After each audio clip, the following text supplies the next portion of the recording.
आज हम बनाएंगे ऑथेंटिक बंगाली स्टाइल मौरुला माछेर चौचुरी, जो कि यह एक बंगाली रेसिपी है। तो आज बंगाली में ही बात करेंगे। প্রথমে সব সবজি করলা, বেগুন, আলু, পেঁয়াজ, টমেটো, লঙ্কা ভালো করে ধুয়ে নিতে হবে। তারপর মৌরলা মাছকেও ভালো করে লবণ জল দিয়ে ওয়াশ করে নিতে হবে।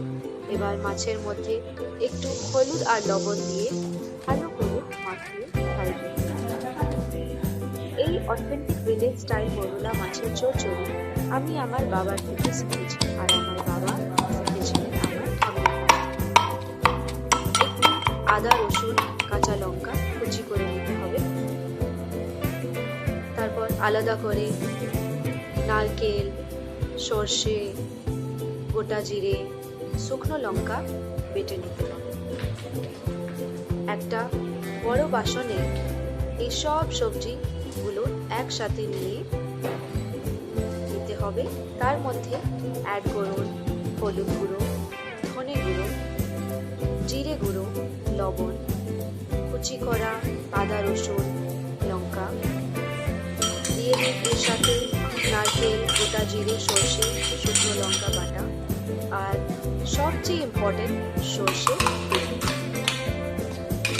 সব কিছু ভালো করে মিক্স করে দিন। তারপর 5 to 10 মিনিটসের জন্য এটা রেস্টে রেখে দিন। এবার গ্যাসে মিডিয়াম ফ্লেম দিয়ে রান্না করতে বসিয়ে দিন। এটার জন্য আলাদা করে মাছ ভাজার কোনো দরকার নেই। এই ছোট্ট মাছ, সবজি, মশলা আর তেলের সাথে নিজের মতো করে সুন্দরভাবে রান্না হয়ে যাবে, আর এর ফ্লেভারটা হয়ে ওঠে একদম ইউনিক, একদম অথেন্টিক বেঙ্গলি টেস্ট। চচ্চড়িটা একটু ড্রাই করে বানিয়ে নিয়ে ভাতের সাথে গরম গরম সার্ভ করে দেখুন আর এনজয় করুন। বেঙ্গলি ক্লাসিক ডিশ খেতে খুবই ভালো।